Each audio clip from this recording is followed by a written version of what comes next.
There's a saying by Napoleon Hill that echoes through every success story ever told. Strength and growth come only through continuous effort and struggle. Yet, so many people know this truth and still find themselves trapped by laziness. Why is that? Why do we dream of success but hesitate to take the first step? Today's story might just reveal the answer. And as you listen, you'll also encounter some powerful new English words to strengthen both your language and your mindset. So, stay with me till the end. Once upon a time, in a quiet little village surrounded by green fields, lived a young boy named Ryan. Ryan was known for one thing: his laziness. He disliked moving too much, even while helping his father in the rice fields. His job was simple: chase away the birds that came to steal the crops. But instead of running after them like others did, Ryan cleverly built tall wooden poles connected with ropes. With just a gentle pull, he could scare the birds without standing up. To him, it was the perfect plan. He could relax and get the job done. His father often worried and thought, "If I fall sick, who will manage the fields?" But since Ryan's clever tricks always seemed to work, his father chose not to scold him. Then one summer, everything changed. The sun blazed for days, the land became dry, and his father fell seriously ill. Suddenly, Ryan had to manage everything alone. The work was tough, the soil was hard, and the plants thirsted for water. Day after day, Ryan tried, but his hands were weak and his body untrained for such effort. Slowly, the crops began to wither. That night, Ryan sat outside, staring at the silent stars. A feeling of regret filled his heart. He whispered to himself, "Why didn't I ever try harder? Why did I waste so much time being lazy?"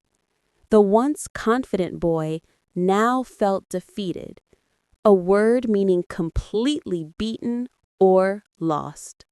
The next morning, Ryan heard the sound of drums and excited voices from the village square. Curious, he went to see what was happening. A soldier stood on the platform announcing a royal competition at the king's palace. The prize? A chest full of gold. The winner's life would be changed forever. Ryan's eyes widened. "This could save my family," he thought. Without much hesitation, he declared that he would join.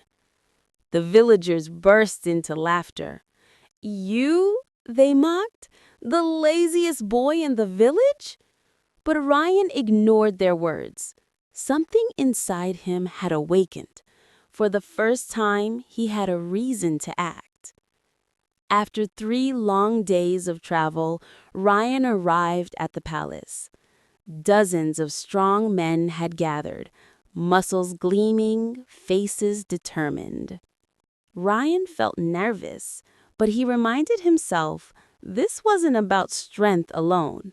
It was about strategy, a word meaning a clever plan to achieve success. The first challenge was announced. They had to cross a wide lake, and only the first 3 to finish would move to the next round. 3, 2, 1, go! Shouted the soldier. Everyone dived into the water, splashing fiercely. But Ryan stayed on the shore, thinking, "If I swim, I'll lose. But what if I think differently?" He ran to the nearby forest, found some branches, and built a small raft. Using a flat piece of wood as a paddle, he began to move slowly but steadily across the water. The others, strong but exhausted, grew tired halfway. Ryan, calm and focused, glided past them. By the end, he finished third, just enough to qualify for the final round. The next day, the last challenge was revealed.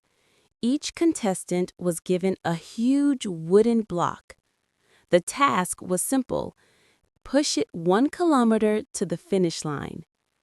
They could choose one tool from a pile nearby to help them. The first man grabbed a thick rope and began pulling with all his might. The second used a lever made of wood to roll his block inch by inch.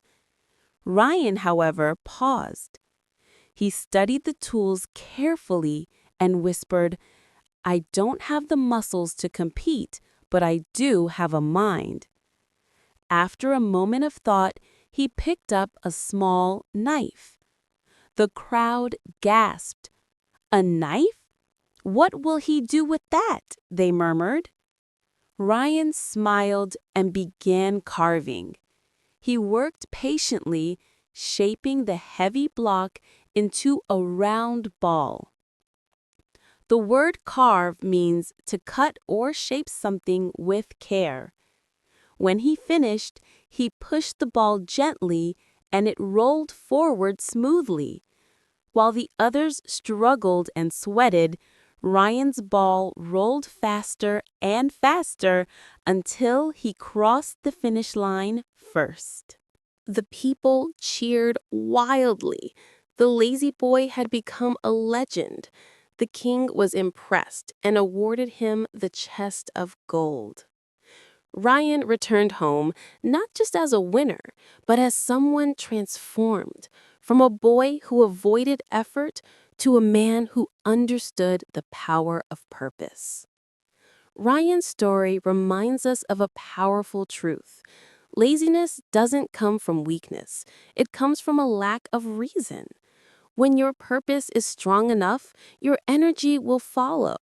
You may not be the fastest or the strongest, but if you use your mind wisely and act with determination, you can create your own victory. So, the next time you feel too tired to start, ask yourself, why am I doing this? Find your reason. It could be your family, your dreams, or your desire to prove yourself. Once you find that spark, laziness will have no power over you. And remember, like Ryan, your mind is your greatest tool. Use it to carve your path just as he carved that wooden block. If this story inspired you, give it a thumbs up. Share it with someone who needs motivation today, and comment below with one reason that makes you want to work harder. Keep learning, keep growing, and never stop believing in the power of your own mind. Thank you for listening, and I'll see you in the next story.